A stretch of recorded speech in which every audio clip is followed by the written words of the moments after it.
ओम शांति। 2 नवंबर 2025 अव्यक्त बापदादा के मधुर महावाक्य। रिवाइज 31 अक्टूबर 2007। अपने श्रेष्ठ स्वमान के फखुर में रहे, असंभव को संभव करते बेफिक्र बादशाह बनो। आज बापदादा अपने चारों ओर के श्रेष्ठ स्वमानधारी विशेष बच्चों को देख रहे हैं। हर एक बच्चे का स्वमान इतना विशेष है जो विश्व में कोई भी आत्मा का नहीं है। आप सभी विश्व की आत्माओं के पूर्वज भी हो और पूज्य भी हो। सारे सृष्टि के वृक्ष की जड़ में आप आधार मूर्त हो। सारे विश्व के पूर्वज पहली रचना हो। बाप दादा हर एक बच्चे की विशेषता को देख खुश होते हैं। चाहे छोटा बच्चा है, चाहे बुजुर्ग माताएं हैं, चाहे प्रवृत्ति वाले हैं, हर एक की अलग अलग विशेषताएं हैं। आजकल कितने भी बड़े ते बड़े साइंसदान हैं, दुनिया के हिसाब से विशेष हैं। जो प्रकृति जीत तो बने, चंद्रमा तक भी पहुंच गए, लेकिन इतनी छोटी सी ज्योति स्वरूप आत्मा को नहीं पहचान सकते। और यहाँ छोटा सा बच्चा भी मैं आत्मा हूँ ज्योति बिंदु को जानता है। फलक से कहता है मैं आत्मा हूँ। कितने भी बड़े महात्माएं हैं और ब्राह्मण माताएं हैं, माताएं फलक से कहती हमने परमात्मा को पा लिया है ना। और महात्माएं क्या कहते, परमात्मा को पाना बहुत मुश्किल है। प्रवृत्ति वाले चैलेंज करते हैं कि हम सब प्रवृत्ति में रहते, साथ रहते, पवित्र रहते हैं, क्योंकि हमारे बीच में बाप है। इसीलिए दोनों साथ रहते भी सहज पवित्र रह सकते हैं, क्योंकि पवित्रता हमारा स्वधर्म है। पर धर्म मुश्किल होता है, स्वधर्म सहज होता है। और लोग क्या कहते, आग और कपूस साथ में रह नहीं सकते, बड़ा मुश्किल है। और आप सब क्या कहते, बहुत सहज है। आप सबका शुरू शुरू का एक गीत था, कितने भी सेठ स्वामी हैं, लेकिन एक अल्फ को नहीं जाना है। छोटी सी बिंदी आत्मा को नहीं जाना, लेकिन आप सभी बच्चों ने जान लिया, पा लिया। इतने निश्चय और फखुर से बोलते हो, असंभव संभव है। बाप दादा भी हर एक बच्चे को विजय रत्न देख हर्षित होते हैं, क्योंकि हिम्मत दे बच्चे, मदद दे बाप है। इसीलिए दुनिया के लिए जो असंभव बातें हैं वह आपके लिए सहज और संभव हो गई हैं। फखुर रहता है कि हम परमात्मा के डायरेक्ट बच्चे हैं। इस नशे के कारण, निश्चय के कारण, परमात्मा बच्चे होने के कारण माया से बचे हुए हो। बच्चा बनना अर्थात सहज बच जाना। तो बच्चे हो और सब विघ्नों से, समस्याओं से बचे हुए हो। तो अपने इतने श्रेष्ठ स्वमान को जानते हो ना। क्यों सहज है? क्योंकि आप साइलेंस की शक्ति द्वारा परिवर्तन शक्ति को कार्य में लगाते हो, नेगेटिव को पॉजिटिव में परिवर्तन कर लेते हो। माया कितने भी समस्या के रूप में आती है, लेकिन आप परिवर्तन की शक्ति से, साइलेंस की शक्ति से समस्या को समाधान स्वरूप बना देते हो, कारण को निवारण रूप में बदल देते हो। है ना इतनी ताकत? कोर्स भी कराते हो ना, नेगेटिव को पॉजिटिव करने की विधि सिखाते हो।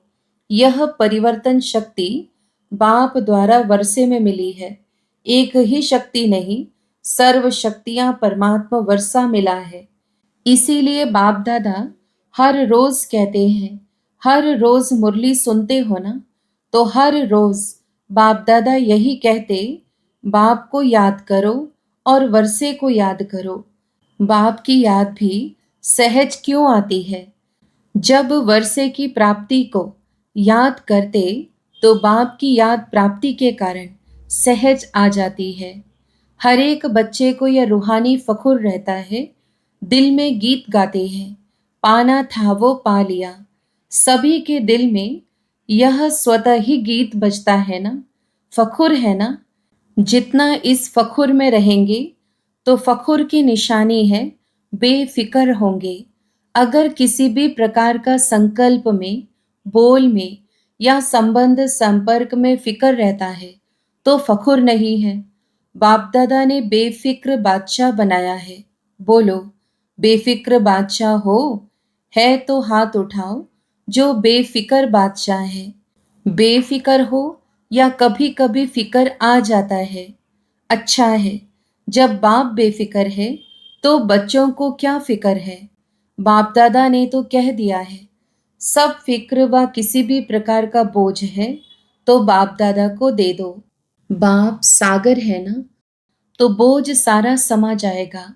कभी बाप दादा बच्चों का एक गीत सुन के मुस्कुराता है। पता है कौन सा गीत? क्या करें, कैसे करें? कभी कभी तो गाते हो ना। बाप दादा तो सुनता रहता है, लेकिन बाप दादा सभी बच्चों को यही कहते हैं, हे मीठे बच्चे, लाडले बच्चे, साक्षी दृष्टा की स्थिति की सीट पर सेट हो जाओ और सीट पर सेट होके खेल देखो, बहुत मजा आएगा। वाह, त्रिकालदर्शी स्थिति में स्थित हो जाओ। सीट से नीचे आते इसीलिए अपसेट होते हो। सेट रहो तो अपसेट नहीं होंगे। कौन सी तीन चीजें बच्चों को परेशान करती हैं? पहला चंचल मन, दूसरा भटकती बुद्धि और तीसरा पुराने संस्कार।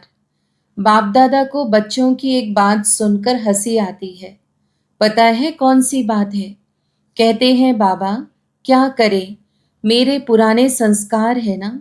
बाप दादा मुस्कुराता है, जब कह ही रहे हो मेरे संस्कार, तो मेरा बनाया है, तो मेरे पर तो अधिकार होता ही है। जब पुराने संस्कार को मेरा बना दिया, तो मेरा तो जगह लेगा ना। क्या यह ब्राह्मण आत्मा कह सकती है, मेरे संस्कार? मेरा मेरा कहा है, तो मेरे ने अपनी जगह बना दी है। आप ब्राह्मण मेरा नहीं कह सकते। यह पास्ट जीवन के संस्कार है, शूद्र जीवन के संस्कार है, ब्राह्मण जीवन के नहीं है। तो मेरा मेरा कहा है, तो वह भी मेरे अधिकार से बैठ गए हैं। ब्राह्मण जीवन के श्रेष्ठ संस्कार जानते हो ना। और यह संस्कार जिनको आप पुराने कहते हो, वह भी पुराने नहीं है। आप श्रेष्ठ आत्माओं का पुराने ते पुराना संस्कार अनादि और आदि संस्कार है। यह तो द्वापर मध्य के संस्कार है। तो मध्य के संस्कार को बाप की मदद से समाप्त कर देना कोई मुश्किल नहीं है। परंतु होता क्या है, बाप जो सदा आपके साथ कंबाइंड है, उसे कंबाइंड जान सहयोग नहीं लेते। कंबाइंड का अर्थ ही है समय पर सहयोगी। लेकिन समय पर सहयोग ना लेने के कारण मध्य के संस्कार महान बन जाते हैं। बाप दादा जानते हैं कि सभी बच्चे बाप के प्यार के पात्र हैं, अधिकारी हैं। बाबा जानते हैं कि प्यार के कारण ही सभी पहुंच गए हैं, चाहे विदेश से आए हैं, चाहे देश से आए हैं, लेकिन सभी परमात्मा प्यार की आकर्षण से अपने घर में पहुंचे हैं। बाप दादा भी जानते हैं, प्यार में मेजॉरिटी पास है। विदेश से प्यार के प्लेन में पहुंच गए हो। बोलो, सभी प्यार की डोर में बंधे हुए यहाँ पहुंच गए हो ना। यह परमात्मा प्यार दिल को आराम देने वाला है। अच्छा, जो पहली बार यहाँ पहुंचे हैं वह हाथ उठाओ, हाथ हिलाओ, भले पधारे। अभी बाप दादा ने जो होमवर्क दिया था, याद है? होमवर्क याद है? बाप दादा के पास कई तरफ से रिजल्ट आई है। सभी की रिजल्ट नहीं आई है, कोई की कितने परसेंट में भी आई है। लेकिन अभी क्या करना है? बाप दादा क्या चाहते हैं? बाप दादा यही चाहते हैं कि सब पूजनीय आत्माएं हैं, तो पूजनीय आत्माओं का विशेष लक्षण दुआ देना ही है।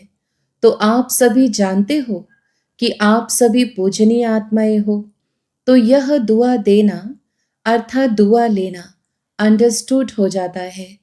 जो दुआ देता है, जिसको देते हैं, उसके दिल से बार बार देने वाले के लिए दुआ निकलती है।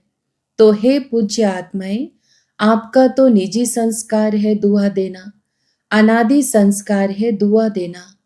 जब आपके जड़ चित्र भी दुआ दे रहे हैं, तो आप चैतन्य पूज्य आत्माओं का तो दुआ देना यह नेचुरल संस्कार है। इसको कहो मेरा संस्कार। मध्य द्वापर के संस्कार नेचुरल और नेचर हो गए हैं। वास्तव में यह संस्कार दुआ देने के नेचुरल नेचर है। जब किसी को दुआ देते हैं तो वह आत्मा कितनी खुश होती है, वह खुशी का वायुमंडल कितना सुखदाई होता है। तो जिन्होंने भी होमवर्क किया है उन सबको, चाहे आए हैं चाहे नहीं आए हैं, लेकिन बाप दादा के सामने है, तो उन्हों को बाप दादा मुबारक दे रहे हैं। होमवर्क किया है तो उसे अपने नेचुरल नेचर बनाते हुए आगे भी करते कराते रहना। और जिन्होंने थोड़ा बहुत किया है, नहीं भी किया है, तो वह सभी अपने को सदा मैं पूज्य आत्मा हूँ, मैं बाप की श्रीमत पर चलने वाली विशेष आत्मा हूँ, इस स्मृति को बार बार अपनी स्मृति और स्वरूप में लाना। क्योंकि हर एक से जब पूछते हैं कि आप क्या बनने वाले हो, तो सब कहते हैं हम लक्ष्मी नारायण बनने वाले हैं। राम सीता में कोई नहीं हाथ उठाता। जब लक्ष्य है 16 कला बनने का, तो 16 कला अर्थात परम पूज्य पूज्य आत्मा का कर्तव्य ही है दुआ देना। यह संस्कार चलते फिरते सहज और सदा के लिए बनाओ। हो ही पूज्य, हो ही 16 कला, लक्ष्य तो यही है ना। बाप दादा खुश है कि जिन्होंने भी किया है उन्होंने अपने मस्तक में विजय का तिलक बाप द्वारा लगा दिया। साथ में सेवा के समाचार भी बाप दादा के पास सबकी तरफ से, वर्गों की तरफ से, सेंटर्स की तरफ से बहुत अच्छे रिजल्ट सहित पहुंच गए हैं। तो एक होमवर्क करने की मुबारक और साथ में सेवा की भी मुबारक। पदम पदम गुणा है। बाप ने देखा कि गांव गांव में संदेश देने की सेवा बहुत अच्छे तरीके से मेजॉरिटी एरिया में की है, तो यह सेवा भी रहमदिल बनकर की। इसीलिए सेवा के उमंग उत्साह में रिजल्ट भी अच्छी दिखाई दी है। यह मेहनत नहीं की, लेकिन बाप से प्यार अर्थात संदेश देने से प्यार, तो प्यार के मोहब्बत में सेवा की है। तो प्यार का रिटर्न सब सेवाधारियों को स्वतः ही बाप का पदम पदम गुणा प्यार प्राप्त है और होता रहेगा। साथ में सभी अपनी प्यारी दादी को बहुत स्नेह से याद करते हुए दादी को प्यार का रिटर्न दे रहे हैं। यह प्यार की खुशबू बाप दादा के पास बहुत अच्छी तरह से पहुंच गई है। अभी जो भी मधुबन में कार्य चल रहे हैं, चाहे विदेशियों के चाहे भारत के, वह सब कार्य भी एक दो के सहयोग सम्मान के आधार से बहुत अच्छे सफल हुए हैं और आगे भी होने वाले कार्य सफल हुए पड़े हैं। क्योंकि सफलता तो आपके गले का हार है, बाप के गले के भी हार हो। बाप ने याद दिलाया था कि कभी भी हार नहीं खाना, क्योंकि आप बाप के गले के हार हो, तो गले का हार कभी हार नहीं खा सकता। तो हार बनना है या हार खानी है? नहीं ना, हार बनना अच्छा है ना, तो हार कभी नहीं खाना। हार खाने वाले तो अनेक करोड़ों आत्माएं हैं। आप हार बन के गले में पिरोए गए हो, ऐसे है ना? तो संकल्प करो, बाप के प्यार में माया कितने भी तूफान सामने लाए, लेकिन मास्टर सर्वशक्तिवान आत्माओं के आगे तूफान भी तोहफा बन जाएगा। ऐसा वरदान सदा याद करो। कितना भी ऊंचा पहाड़ हो, पहाड़ बदल के रुई बन जाएगा। अभी समय की समीपता प्रमाण वरदानों को हर समय अनुभव में लाओ। अनुभव की अथॉरिटी बनो। जब चाहो तब अपने अशरीरी बनने की, फरिश्ता स्वरूप बनने की एक्सरसाइज करते रहो। अभी ब्राह्मण, अभी अभी फरिश्ता, अभी अभी अशरीरी, चलते फिरते कामकाज करते हुए भी 1 मिनट 2 मिनट निकाल अभ्यास करो। चेक करो, जो संकल्प किया वही स्वरूप अनुभव किया। अच्छा, चारों ओर के सदा श्रेष्ठ स्वमानधारी, सदा स्वयं को परम पूज्य और पूर्वज अनुभव करने वाले, सदा अपने को हर सब्जेक्ट में अनुभवी स्वरूप बनाने वाले, सदा बाप के दिल तख्त नशीन, भ्रकुटी के तख्त नशीन, सदा श्रेष्ठ स्थिति के अनुभवों में स्थित रहने वाले, चारों ओर के सभी बच्चों को याद प्यार और नमस्ते। सभी तरफ से सभी के पत्र, ईमेल, समाचार सभी बाप दादा के पास पहुंच गए हैं, तो सेवा का फल और बल सभी सेवाधारियों को प्राप्त है और होता रहेगा। प्यार के पत्र भी बहुत आते हैं, परिवर्तन के पत्र भी बहुत आते हैं।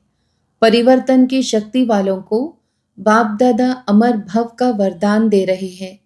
जिन सेवाधारियों ने श्रीमत को पूरा फॉलो किया है, ऐसे फॉलो करने वाले बच्चों को बाप दादा कहते, सदा फरमान बरदार बच्चे वाह। बाप दादा यह वरदान दे रहे हैं और प्यार वालों को बहुत बहुत प्यार से दिल में समाने वाले अति प्यारे और अति माया के विघ्नों से न्यारे ऐसा वरदान दे रहे हैं। अच्छा, अभी सबके दिल में क्या उमंग आ रहा है? एक ही उमंग, बाप समान बनना ही है यह उमंग। पांडव, हाथ उठाओ, बनना ही है। देखेंगे बनेंगे गेगे नहीं करना, लेकिन बनना ही है। पक्का? पक्का? अच्छा, हर एक अपना ओके का कार्ड अपने टीचर के पास चार्ट के रूप में देते रहना। ज्यादा नहीं लिखो, बस एक कार्ड ले लो, उसमें ओके लिखो या लाइन डालो, बस। यह तो कर सकते हो ना, लंबा पत्र नहीं। अच्छा, वरदान, संगम युग पर प्रत्यक्ष फल द्वारा शक्तिशाली बनने वाली सदा समर्थ आत्मा भव। विस्तार, संगम युग पर जो आत्माएं बेहद सेवा के निमित्त बनती हैं, उन्हें निमित्त बनने का प्रत्यक्ष फल शक्ति की प्राप्ति होती है। यह प्रत्यक्ष फल ही श्रेष्ठ युग का फल है। ऐसा फल खाने वाली शक्तिशाली आत्मा किसी भी परिस्थिति के ऊपर सहज ही विजय पा लेती है। वह समर्थ बाप के साथ होने के कारण व्यर्थ से सहज मुक्त हो जाती है। जहरीले सांप समान परिस्थिति पर भी उनकी विजय हो जाती है। इसीलिए यादगार में दिखाते हैं कि श्री कृष्ण ने सर्प के सिर पर डांस किया। स्लोगन, पास विद ऑनर बनकर पास्ट को पास करो और बाप के सदा पास रहो। अव्यक्त इशारे, अशरीरी व विदेही स्थिति का अभ्यास बढ़ाओ। जैसे बाप दादा अशरीरी से शरीर में आते हैं, वैसे ही बच्चों को भी अशरीरी होकर के शरीर में आना है। अव्यक्त स्थिति में स्थित होकर फिर व्यक्त में आना है। जैसे इस शरीर को छोड़ना और शरीर को लेना, यह अनुभव सभी को है। ऐसे ही जब चाहो तब शरीर का भान छोड़कर अशरीरी बन जाओ और जब चाहो तब शरीर का आधार लेकर कर्म करो। बिल्कुल ऐसे ही अनुभव हो जैसे यह स्थूल चोला अलग है और चोले को धारण करने वाली मैं आत्मा अलग हूँ। अच्छा, ओम शांति।